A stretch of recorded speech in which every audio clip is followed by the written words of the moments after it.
Bonsoir à tous, soyez les bienvenus dans Marseille Politique, le grand événement en partenariat avec le journal La Provence. Pour m'accompagner tout au long de cette émission, justement, Olivier Biscay, bonsoir. Bonsoir. Merci d'être sur ce plateau. Le directeur des rédactions de La Provence est notre invité aujourd'hui. C'est Franck Alizio, bonsoir. Bonsoir. Député Rassemblement National de la 12e circonscription des Bouches-du-Rhône. On va parler avec vous des élections municipales de 2026 avec pour le moment aucun candidat déclaré pour le Rassemblement National.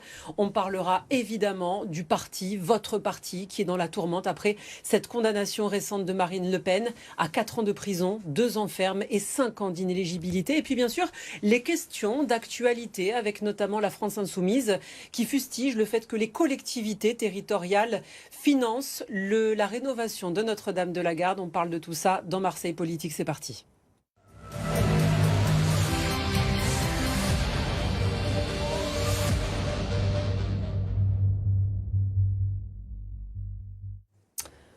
On va commencer avec votre réaction suite à cette condamnation de Marine Le Pen. 5 ans d'inéligibilité, 4 ans de prison, donc 2 ans ferme avec application immédiate. Votre réaction?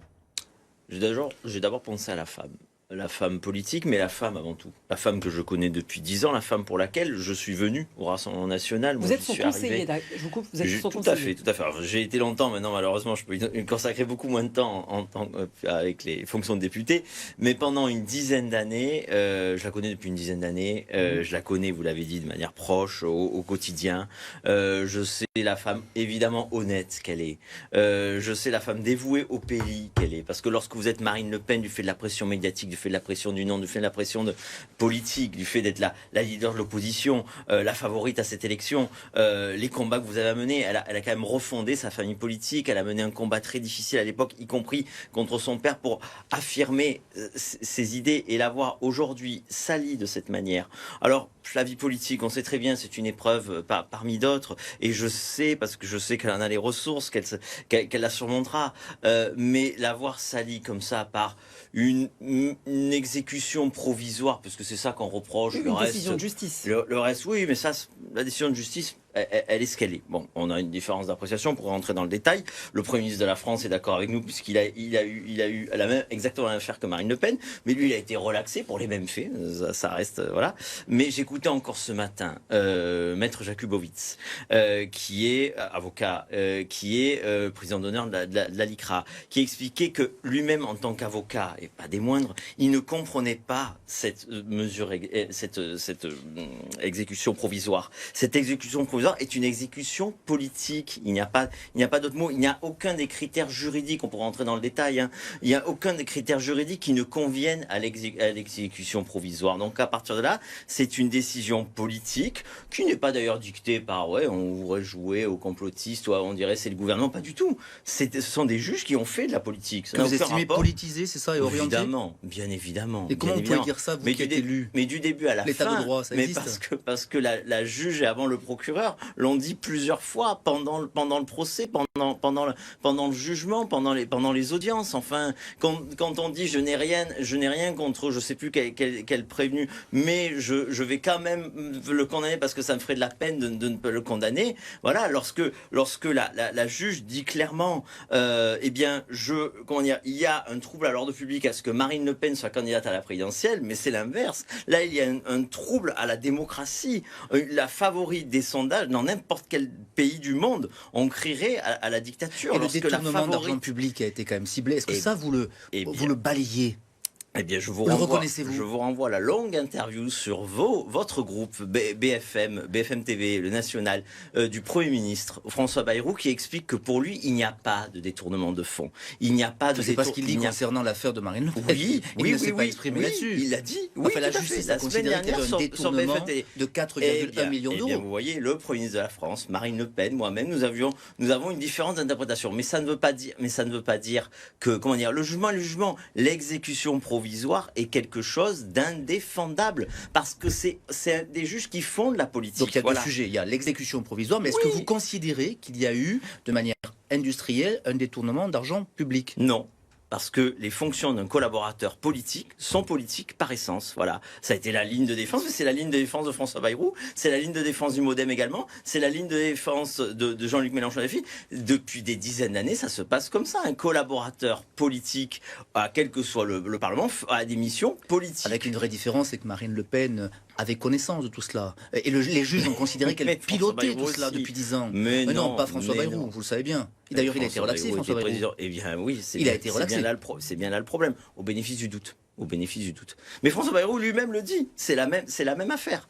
Donc à partir de là, moi j'ai confiance dans la justice de mon pays. Je pense qu'il y aura un appel. Nous souhaitons que cet appel soit le plus rapide possible. Et nous serons évidemment aux côtés de Marine Le Pen jusqu'à la victoire, car je ne doute pas, je ne peux imaginer une présidentielle, et en particulier celle de 2027, sans Marine Le Pen. L'appel peut être candidate, sans Marine Le Pen présidente. Est-ce que l'appel, vous n'y craignez pas qu'il soit plus sévère ? Non, moi je continue, alors je suis peut-être naïf, je continue à croire à la justice de mon pays. Un juge peut se tromper, l'appel c'est fait pour ça, l'appel c'est la base, le recours en deuxième instance et la base de l'état de droit. Tout simplement. Vous avez encore confiance, ce n'est pas le cas de tous les membres du Rassemblement national. On entend ces derniers jours des propos qui vont de plus en plus loin dans la mise en cause de l'état de droit, d'un pouvoir, d'un État qui serait contrôlé par les magistrats. Je vous propose qu'on écoute Jean-Philippe Tanguy, le député de la Somme. C'était il y a 2 jours à l'Assemblée nationale et ensuite vous allez réagir. Voilà qu'un carteron de procureurs et de juges prétend sortir du droit pour exercer la vendetta du système contre son seul opposant, le Rassemblement national, et contre sa principale incarnation, Marine Le Pen. Il y a des tyrannies qui enferment leurs opposants. Il y a désormais des juges tyrans qui exécutent l'état de droit en place publique. Y a-t-il des juges tyrans? Vous partagez les propos? Il y a des juges politisés, oui. Il y a des juges qui ont fait la politique. Pour moi, la séparation des pouvoirs, ça a un sens. La séparation des pouvoirs, c'est dicter aux politiques de ne pas se mêler de justice. C'est une bonne chose. La séparation des pouvoirs, ça marche dans l'autre sens. C'est dicter aussi aux juges de ne pas se mêler de politique. Par l'exécution provisoire, ils veulent prendre une décision à la place des Français. C'est aux Français de prendre cette décision. Inéligibilité, pourquoi pas, mais au bout du processus, à la condamnation définitive. Je vous rappelle que du moment que Marine Le Pen fait appel, Marine Le Pen est de nouveau présumée innocente. Donc, elle ne doit pas être condamnée à une peine immédiate, sans appel. Sinon, nous sortons de l'état de droit. Lorsqu'il n'y a plus d'appel, lorsqu'il n'y a plus de recours, nous sortons de l'état de droit. Tout en disant que l'exécution provisoire est prévue dans la loi, quand même. Oui, et bien et qu'elle a été votée par le législateur, donc on n'est pas dans une tyrannie des juges. Elle peut être utilisée, elle peut. Oui. Ben là, c'était vraiment pas, aucune des conditions était réunies pour l'utiliser. Voilà. Et ce n'est pas ce que le législateur a fait de mieux, cette exécution provisoire, parce qu'évidemment que ça crée des problèmes tels qu'on les voit aujourd'hui, ça crée des problèmes, encore une fois, démocratiques. Le juge suprême, la Cour suprême, c'est De Gaulle qui le disait, en France, c'est le peuple français. Pensez-vous que Marine Le Pen a été victime d'un complot, comme le disent certains au Rassemblement national? Non, personne ne dit chez nous qu'il y a eu un complot. Il n'y a pas de complot. Pas de complot selon vous? Il y a des juges qui ont voulu faire de la politique, c'est tout. Qui ont fait un excès de pouvoir. Ça existe, c'est l'excès de pouvoir. On a bien compris. Ça marche pour tous ceux qui ont du pouvoir. Ça pourrait marcher pour un journaliste, ça pourrait marcher pour un juge, ça pourrait marcher pour un Vous l'avez déjà dit, on a bien politique. compris. Le Rassemblement national s'organise partout en France avec des actions qui sont menées. On a vu hier des militants à Carpentras qui collent des affiches, qui distribuent des tracts dans les boîtes aux lettres pour soutenir Marine Le Pen. Une manifestation, un rassemblement est prévu samedi à Marseille. Quel objectif? Est-ce que vous allez participer à ce rassemblement? Et vous savez qu'il y a un rassemblement, point d'orgue le plus important, c'est dimanche à Paris, place Vauban, assez près de l'Assemblée nationale. Là, c'est le point d'orgue. Mais moi, j'ai appelé Jordan et je lui ai dit, j'ai beaucoup trop de gens qui m'appellent et qui nous appellent de manière spontanée, nous tous, les élus, pour nous dire qu'est-ce que je peux faire pour manifester mon soutien à Marine Le Pen, derrière elle, à la démocratie, à la liberté d'expression, à l'état de droit. Je ne peux pas monter à Paris, parfois pour des raisons tout simplement financières, des disponibilités de train et tout. Qu'est-ce que je peux faire? Et j'ai dit à Jordan, s'il y a un endroit où tu dois nous laisser faire, c'est à Marseille, parce qu'on est loin de Paris, on est une grande ville, il y a des Provençaux et des Marseillais. Il m'a dit, ok, pas de souci, monte ça à Marseille. Donc vous avez à jamais les premiers, même, y compris dans ces circonstances. Eh bien, Marseille, 24 heures avant Paris, fera un rassemblement pour tous ceux qui ne peuvent pas monter à Paris. Mais évidemment, j'encourage le maximum des nôtres et de ceux qui partagent ces convictions d'attachement à la démocratie à venir samedi à 11h au Florida Palace et ensuite dimanche à Paris. Et il y a d'ailleurs votre nombre d'adhérents qui a augmenté ces derniers jours suite à la condamnation de combien ? Tout à fait. Alors, je n'ai pas les chiffres des Bouches-du-Rhône, j'ai failli les avoir, mais je vais en bureau départemental pour rien vous cacher quand je vous quitte, donc c'est là que je les aurai. Mais il y a, je crois, d'après moi, 10% d'augmentation. Donc voilà, nous devons atteindre maintenant les 130 000 ou les 120 000 adhérents. Donc une hausse considérable dans les heures qui ont suivi cette décision injuste. Évidemment que c'est une marque de soutien de nos compatriotes. Franck Alizzi, on a bien compris votre positionnement sur l'exécution provisoire. Est-ce que vous estimez être la politisation des juges ? Peut-on aller jusqu'à dire que la démocratie est en danger et qu'on ne serait plus dans une démocratie comme on l'a tout de même entendu ces dernières heures ? Mais donnez-nous un exemple, parce qu'on ne comprend pas bien. Eh bien, lorsque la leader de l'opposition est la favorite d'une élection aussi importante que la présidentielle chez nous est mise hors du champ politique, qui interdite de se présenter par une décision judiciaire, c'est évidemment sortir de l'état de droit. C'est une entorse profonde. Jusqu'ici, ça ne s'est jamais passé. Hein. Monsieur Strauss-Kahn aurait pu se présenter. Il ne s'est pas présenté parce qu'il a fait ce qu'il a fait, qu'il n'était plus en état de se présenter. Monsieur Fillon est allé jusqu'au bout. Il y a eu un acharnement judiciaire sur Monsieur Fillon, mais il a pu se présenter. Là, c'est la première fois que le juge intervient directement. C'est historique et c'est un mauvais précédent historique. Donc, il faut le corriger. On va se recentrer sur Marseille avec cette élection municipale qui approche. Ce sera en 2026. Toujours pas de candidat déclaré pour le Rassemblement national. Est-ce que ce sera vous ? Est-ce que vous y pensez ? Toujours aucun candidat déclaré à la mairie de Marseille. Pas plus au Rassemblement national qu'ailleurs. Aucun membre du Rassemblement national qui n'a fait savoir que potentiellement il serait intéressé pour se présenter. Vous êtes intéressé ou pas ? Tout le monde sait que je suis intéressé. Tout le monde sait que c'est ma ville. Tout le monde sait que j'ai conscience de mes responsabilités en tant que leader dans le département, conscience de mes responsabilités en tant que Marseillais, né à Marseille, vivant à Marseille, ayant grandi à Marseille, ayant Marseille dans ses veines. Et pour tout vous dire, ce qui se passe ces derniers jours politiquement renforce mon envie d'y aller, renforce ma détermination, mais pour faire avec les Marseillais, pour qu'il y ait à la fois dans cette ville, d'abord l'ordre, c'est important.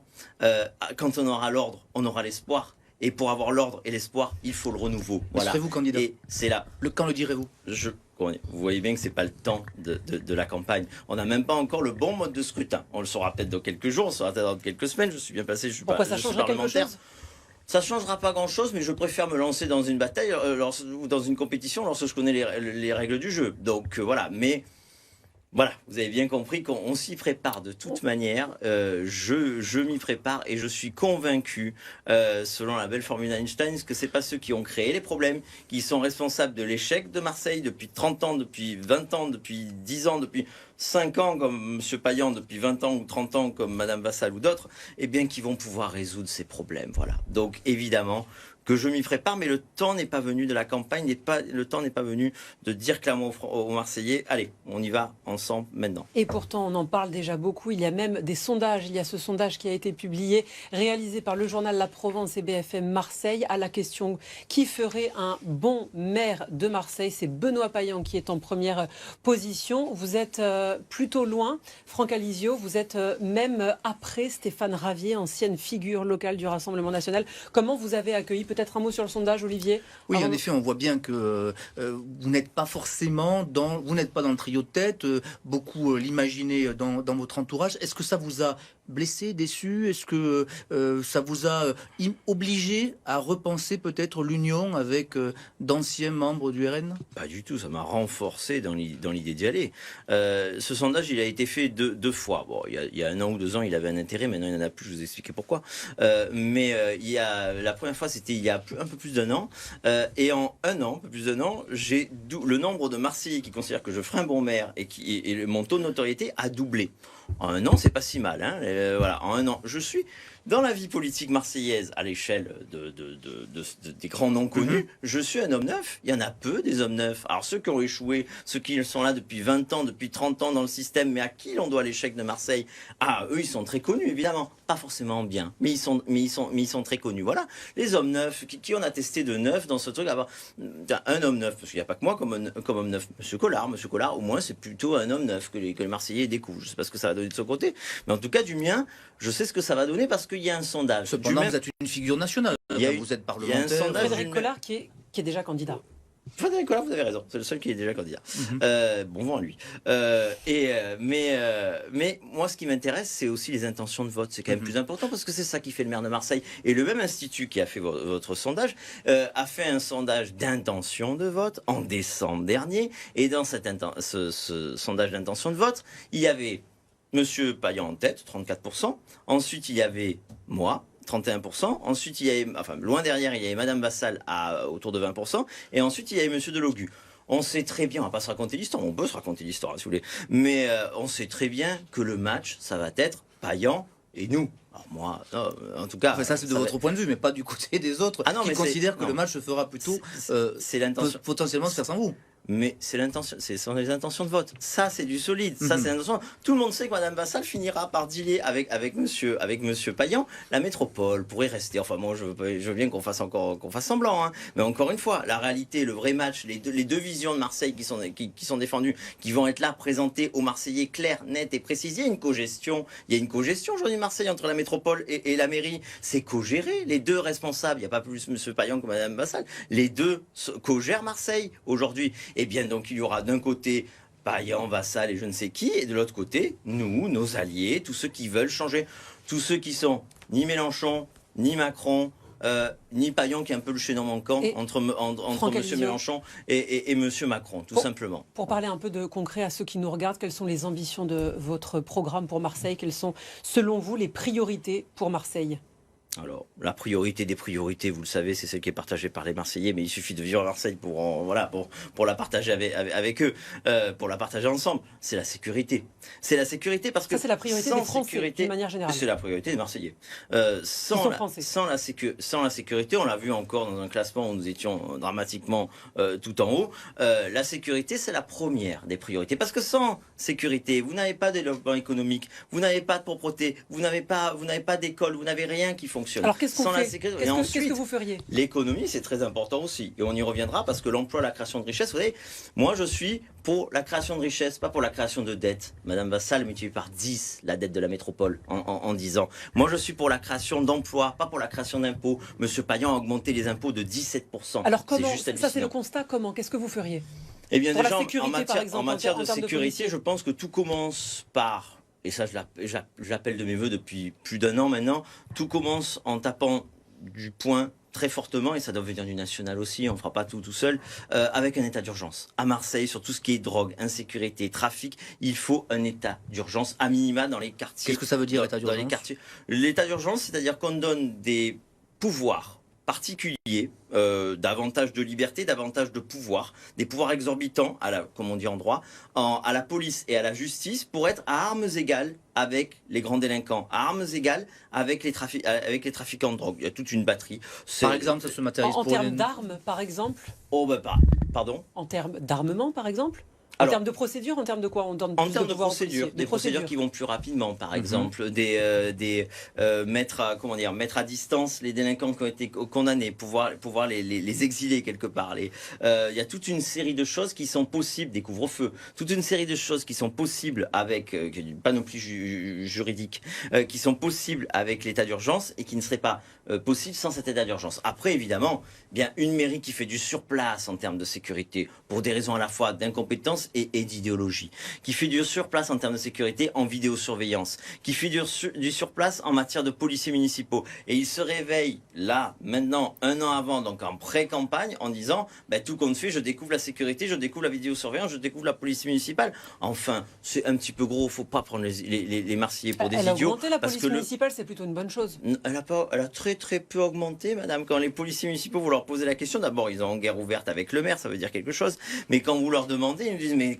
on compte pas les départs, on compte pas les démissions, on compte pas les départs à la retraite. En réalité, ils ont très peu augmenté. Aujourd'hui, Donc vous on a augmenterez le nombre de policiers 3 municipaux. fois moins de policiers municipaux qu'une ville comme Nice. Vous Donc, augmenterez, vous, de votre côté, le nombre de policiers. Oui, évidemment. Il faut très vite dépasser les 1000 pour être dans la moyenne nationale.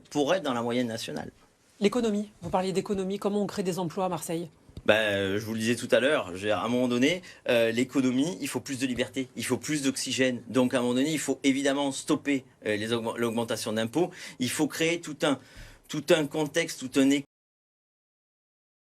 écosystème qui permet de faire confiance à ceux qui créent aujourd'hui, par exemple. C'est-à-dire on baisse les charges pour les chefs d'entreprise, par exemple? Oui, mais évidemment, ça, c'est plutôt national, quand même. C'est une question nationale, mais il y a des impôts locaux. Marseillais, Il y a des impôts locaux. Alors localement, il y a comment on faire fait? confiance, baisser les impôts locaux.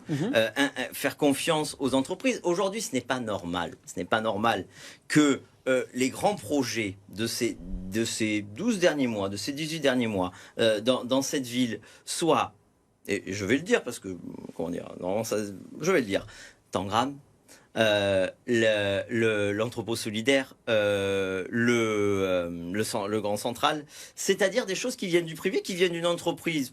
Je le dis parce que vous allez le dire, vous parlez déontologie, qui est votre patron, exactement. Mais ce qui ne change rien, ce qu'on peut dire sur le plateau. Ce qui ne change rien, ce que je peux dire moi en tout cas.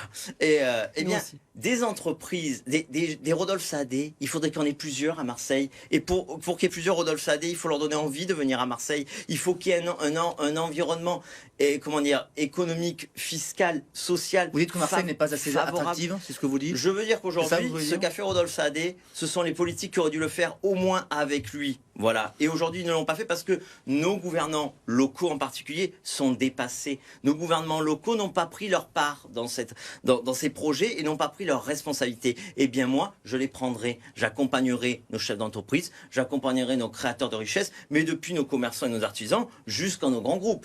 Parce que nos noyaux villageois aussi sont en train d'étouffer. Il y a 5 ans déjà, on avait proposé des zones franches dans les noyaux villageois pour donner de la respiration. Au sujet des commerçants, qu'est-ce que vous faites sur un sujet qui semble être dramatique? C'est évidemment le sujet bourse avec les Galeries Lafayette qui devraient partir dans les prochains mois. Certains ont demandé des études, d'autres imaginent l'installation d'enseignes nouvelles. Vous, maire, que feriez-vous? Que décideriez-vous? Je proposerai à tous ceux qui, déjà, peuvent financer, et Dieu sait qu'il y a des institutions qui peuvent financer, depuis le privé, en passant par le public, les fameux partenariats public-privé, de prendre, parce que si on abandonne le centre-bourse, alors c'est tout le centre-ville qu'on abandonne. Et là aussi, dans le centre-ville, il y a toujours un problème de sécurité. Si aujourd'hui, les gens vont beaucoup moins dans le centre-ville, les Marseillais du 11e, du 12e, du 9e, qui ne viennent plus jamais dans le centre-ville parce qu'ils ne sont pas en sécurité dans le centre-ville. Bon, eh bien, pour revitaliser, on ne peut pas abandonner le centre-bourse. Le centre-bourse, moi j'ai proposé qu'on le prenne en main. Encore une fois, partenariat public-privé. Pour y mettre, on a un joyau, ça s'appelle le musée de l'histoire de Marseille, dans le centre-bourse. Eh bien, il faut tout reconstruire à partir de ça. On pourrait faire une halle gastronomique. On pourrait faire un village du Made in Marseille. On pourrait faire même des logements pour faire de l'intergénérationnel, pour que habiter dans le centre-ville soit de nouveau. Donc un centre de vie économique, c'est ce que vous dites. Un centre de vie économique, sociale, mais qui soit la vitrine du Marseille, qui attire les touristes, mais qui redonne envie aux Marseillais de venir dans Marseille. Ça, ce serait une ambition. Et avec au cœur ce joyau qui serait revitalisé, parce qu'on voit bien que ce musée n'a jamais été à la hauteur de ce qu'il devrait être. On est la plus ancienne ville de France. Le déplacement de la cité judiciaire, c'est une bonne idée qui est préconisée. Je trouve que c'est pas à la hauteur du centre-ville, de cet espace. Cet espace doit être la vitrine de Marseille pour les touristes, pour les Marseillais, au niveau gastronomique, au niveau à tous les niveaux. Voilà, ça doit être une vitrine, ça doit pas être une cité administrative. Il y a aussi ce symbole fort à Marseille, c'est la basilique Notre-Dame de la Garde. Aujourd'hui, la France insoumise publie un communiqué dans lequel le parti s'indigne que cette basilique soit rénovée avec de l'argent qui provient des collectivités, 2,8 millions au total pour sa rénovation, dont 1,7 provient de la mairie, la région, la métropole et le département. Qu'est-ce que vous en pensez? Quelle honte! Quelle honte, je veux dire, quand on est Marseillais, on ne touche pas la bonne mère. Je veux dire, vous savez, la bonne mère... Ce que dit la France Insoumise, c'est qu'il faudrait que ce soit classé, monument historique, pour que ce soit financé différemment la si on n'a rénovation. pas compris que c'était une opération provocation, je veux dire, après s'être attaqué à nos compatriotes juifs, ils veulent quoi? S'attaquer à nos compatriotes chrétiens, s'attaquer à nos églises. Après l'antisémitisme, c'est la catophobie. Mais enfin, je veux dire, la bonne mère, ce n'est pas que culturel, c'est culturel aussi, mais c'est culturel. Je veux dire, moi, je suis fier. Alors oui, j'entends le maire de Marseille dire que lui, il est fier de vivre dans la plus grande ville algérienne du monde. Ok, ben c'est pas mon affaire. Moi, je suis fier de vivre dans une ville, Marseille, que je veux voir rester française, provençale, aux racines chrétiennes, et fier de l'être. Et je pense comme une immense majorité des Marseillais. Ça ne veut pas dire que Marseille est pour autant ouverte à toutes les cultures, mais ses racines, c'est les racines chrétiennes, et on continuera à être tous attachés à la bonne mère. Et s'il faut mettre de l'argent dans la bonne mère, eh bien, il vaut mieux mettre de l'argent public dans la bonne mère plutôt que des dettes comme le font nos grandes collectivités. Dernière question, très rapidement, c'est une question de Hervé, parce qu'on a mis en place un QR code afin que nos téléspectateurs vous posent des questions. Hervé habite Carry-le-Rouet, et regardez ce qu'il vous demande avec le retrait de Marine Le Pen. Est-ce que vous pourriez être candidat? Il est cash, Hervé, et il vous pose la question. Non, pas du tout. Non. La question sur Marseille est une bonne question. La question pour la présidence de la République, je pourrais répondre tout de suite. Je ne serai pas candidat à la présidence de la République en 2022. Non, franchement, on a un excellent binôme à la tête de notre famille politique. Ce binôme, il fonctionne toujours. Il s'appelle Marine et Jordan, et je fais totalement confiance et à l'un et à l'autre pour diriger et notre famille politique et pour diriger notre pays en 2027. L'une à l'Élysée, l'autre à Matignon. Merci Franck Alizio, député de la 12e circonscription des Bouches-du-Rhône. Merci Olivier Biscay, directeur des rédactions de La Provence. Vous restez avec nous, on se retrouve dans un instant sur BFM Marseille-Provence.